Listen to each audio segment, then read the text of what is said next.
I guess if you lived in an area where you had a lot less clay in the soil, you might consider different leveling options besides masonry sand. But here in North Texas and surrounding areas, we have so much clay, and so we try to get to a sandy loam is what we want, and that's largely sand with a little bit of clay and a little bit of silt. And so I've never really reconsidered. Some people are always like, oh, do I use a mixture of compost and sand? It's like, well, if you're in Texas, you're overthinking it. Most people, maybe it's a little bit different in a couple areas. I think one area is closer to the Gulf. But if you are anywhere remotely close to DFW, you probably have a lot of clay. And so masonry sand, mine here is a little bit dirty because my tarp was falling apart, and then I have, different things in the back of my truck that kind of made it a little bit dirty then.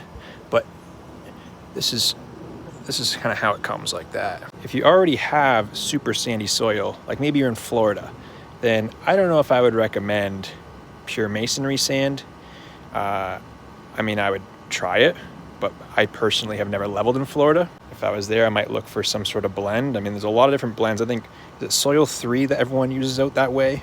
But you could call a handful of yards. It would take you 10 minutes to call 5 yards and ask what kind of mixtures they have. Most places aren't going to be super familiar with leveling. They'll probably just tell you use topsoil because they don't really have any clue. But if you can find like a filtered topsoil, or you can find someone who will mix it, or you could mix your own, I guess it'd be a ton of work to do at volume. I know some yards do sell sandy loam. I use WizQ in Fort Worth. They don't have that, but masonry sand has never done me wrong. I've leveled, I don't know how many times, a bunch of times, 4, 5, 6, 7 times. I do smaller leveling projects more frequently, so I don't really take on 5 yards or anything like that at a time.